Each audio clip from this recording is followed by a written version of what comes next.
I was just thinking maybe I should just say I'm going to quit school. Get him quieted down and then figure out later how to go back. But couldn't. Something rose up in me and said no.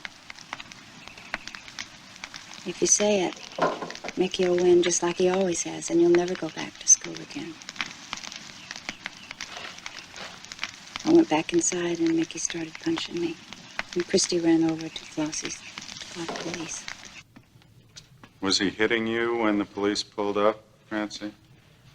No. When he realized they were going to come, he went into the living room and sat down.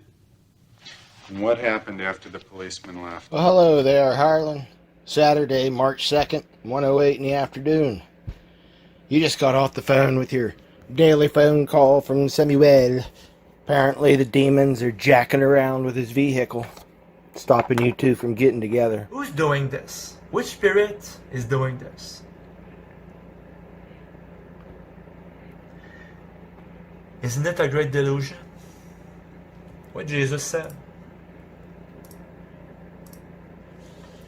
I send them a great delusion.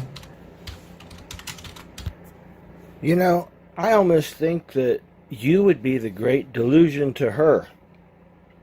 Coming in on your white horse, promising all these things, how you'll love and treat her with respect, unlike Danny Lavoie and Simon LaBouche and any other pappy-wappy people that may have encountered her.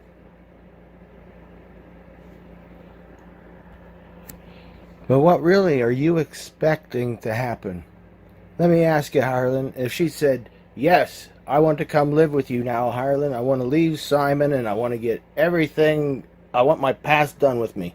The only thing of my past that I want to bring with me are my children.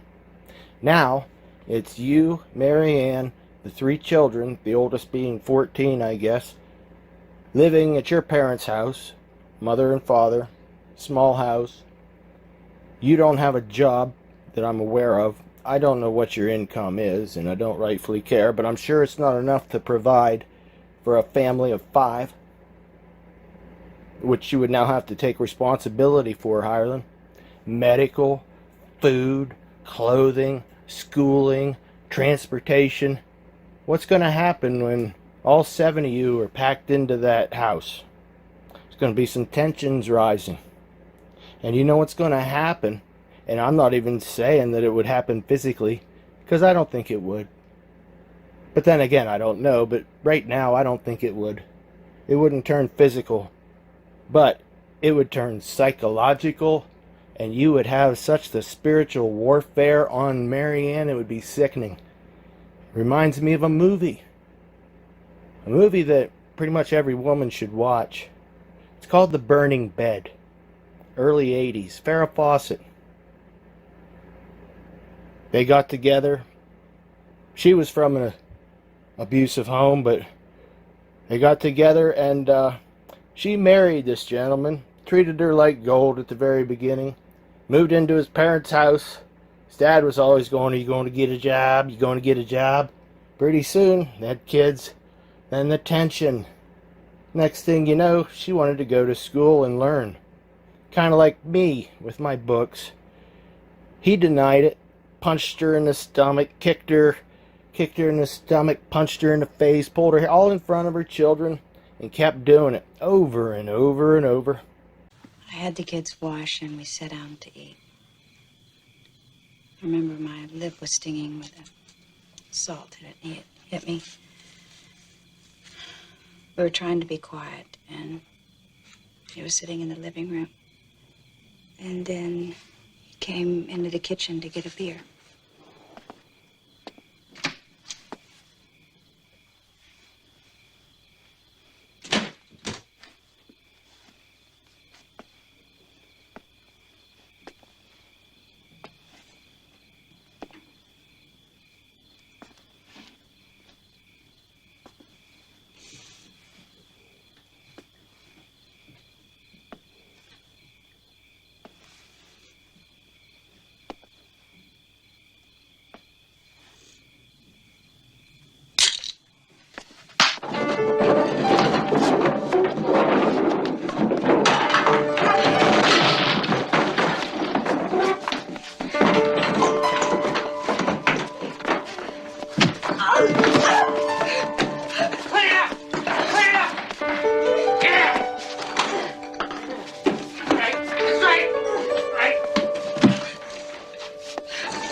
School!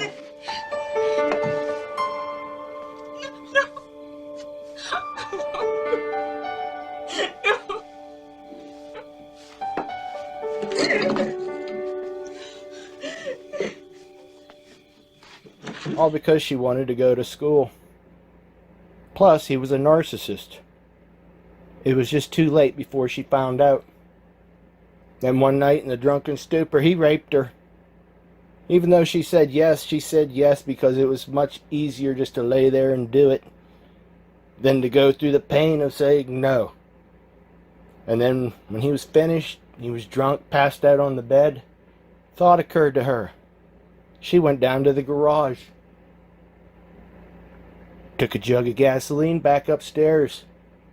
Totally surrounded his bed. And then lit it. As her old man died on the bed. And her children watched out in the car as the fire went up. You went up to the bedroom to clear Mickey's dinner dishes. He was there. What happened?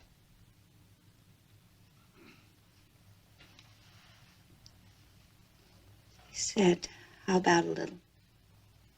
What did that mean? He wanted to have sex.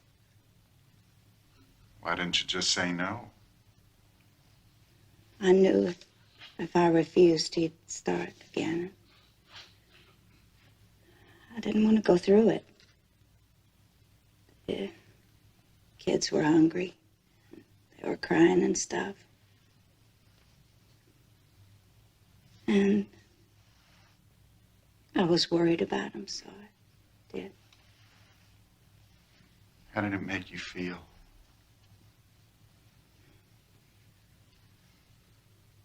I might vomit. I hated it worse than I ever hated it before. And because he was drunk, it took a long time. After he went to sleep, I got dressed and I told the kids they could come out. What was going through your mind, Francine? It's hard to describe how I felt. I was thinking about all the things that had happened to me. How much he hurt me my whole life. And I thought about school. All that work for nothing. Whatever I did, Mickey would knock it down. And then I thought, about my kids. And how their lives were as terrible as mine. I thought, take them away. Just leave. And when Mickey wakes up, you and the kids will be gone.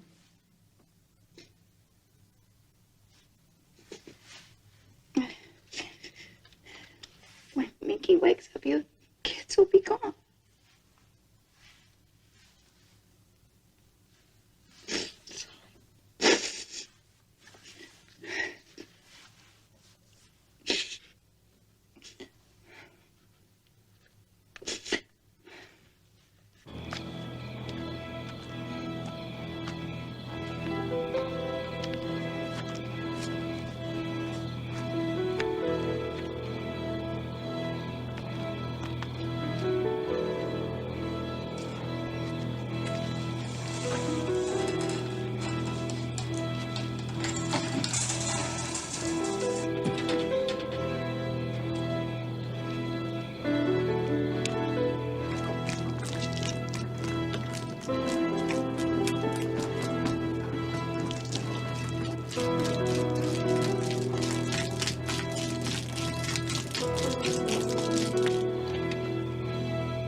That's exactly how I see your spiritual romance turning out. You got all visions of grandeur now, Hireling, but they're going to go up in flames. What's going to happen once she does say yes, and then you're in there? Is all your videos going to stop? Then what kind of message are you going to have? You're going to have a responsibility. That's not going to sit well with you. Right now, you're fighting. You have a source. You have a source for energy for people to try to defend themselves against what you're doing to them. But once that source runs out, you're going to go boinkers.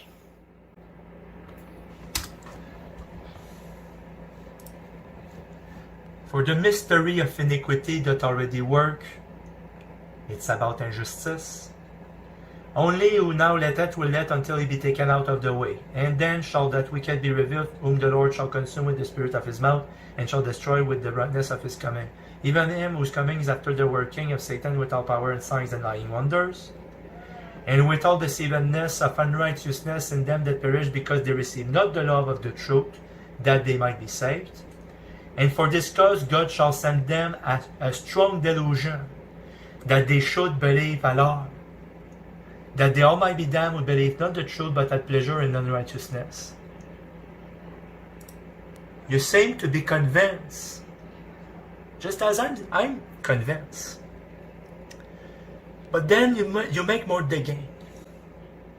Are you really ready to dig all the way to get to the bottom of it?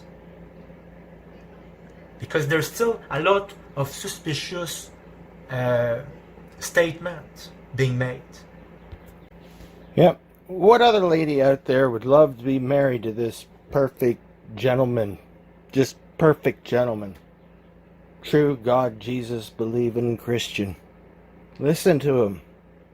Any female out there would love to have him.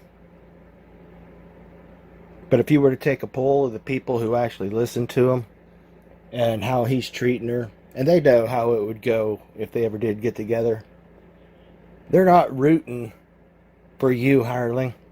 They may not want to see you get hurt. I don't want to see you get hurt. That's not my goal. But I'm pointing out what you're doing.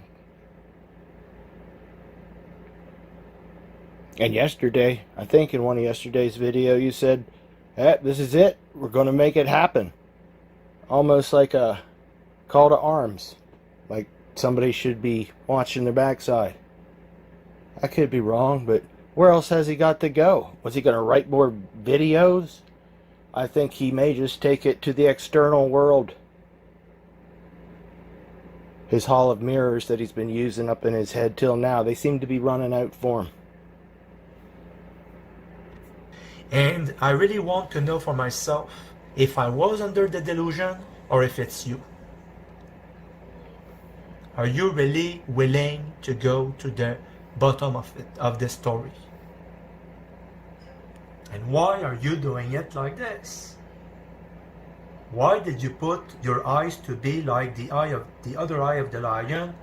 How is it helping you? It's not helping you. Do I look like I need to do anything to have my words to come out of my mouth?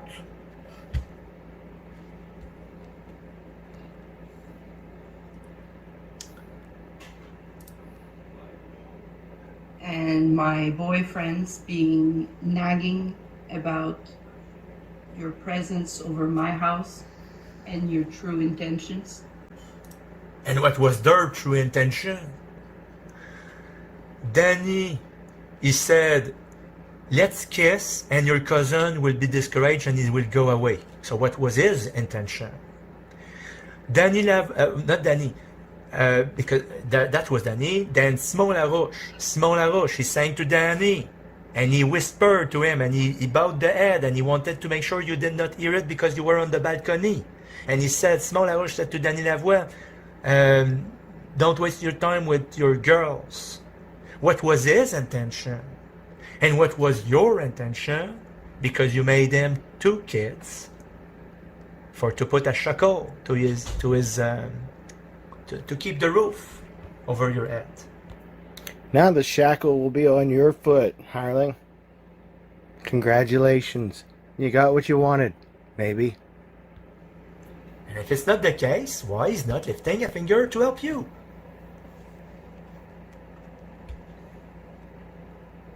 See what I do that he did not do. And I'm for, and this is what I get from you. What they got from you, I did not get.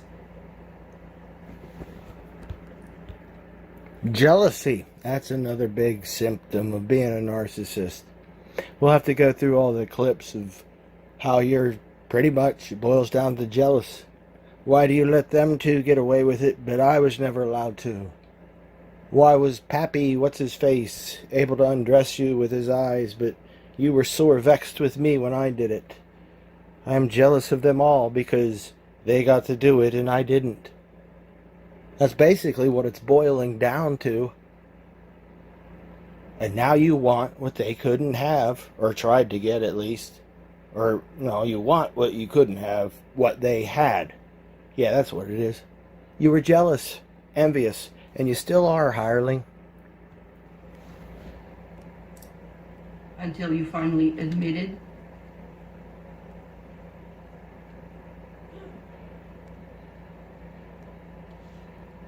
Admitted what? I admitted that Snayi, right as you asked me, is it true, Frank? He believes that I want you, and I told you right away, yes, it's true.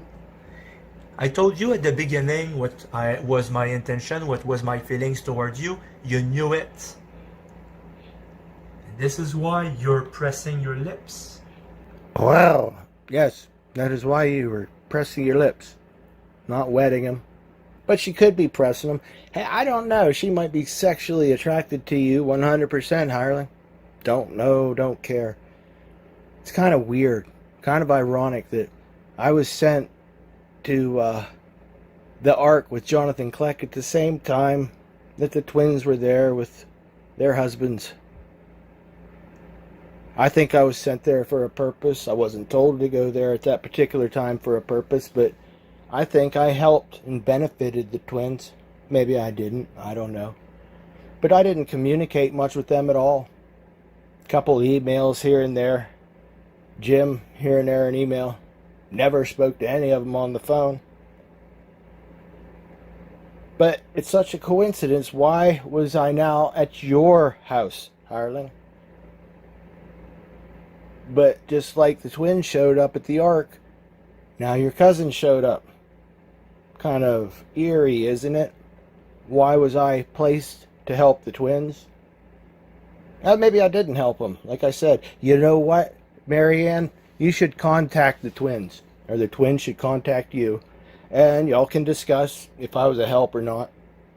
Instead of, like Hireling says, just crying. But I think I was sent there for a purpose at that particular time. And what do you think, Hireling? You said there's a purpose for everything. Maybe I did follow Jesus whenever you moved. I wasn't following you, I'll tell you that much. Don't say. The pressing of the lips. This is an indication of lies. Are you going to tell me that it's because of what you put over your lips for beauty? Or maybe it's because it's winter season and you have a hard time to deal with the frost over your lips? Don't you hate excuses like that, Hireling? Now that you've become YouTube certified in body language? Don't you just hate that people might have a different explanation than the one you conjured up? What is that diploma doing on your wall? What is it doing there if you can't use it, right? You don't need change of plan to justify your action. Well, I got a shout out. Admitted to what? Admitted of my feelings toward you. I admitted to it when you asked me at Snayi. But now we're talking about Desjardins. It was after the story that you making about. I gotta stop this one here. That's almost a half hour. This is boring. Francine, let's go through this again. You waited till Mickey fell asleep. Is that right? Right? Yes. Then you took the kids out to the car, right? Then you got the gasoline out of the garage and you came back into the house, right? And you poured the gasoline around the bed and then you lit a match and ran to the car, right? Right? Yes. Okay, the kids were in the car and they were scared and crying and you started driving away. Francine, what were you doing? Where were you going? Ran for my life. I ran for the life of my kids.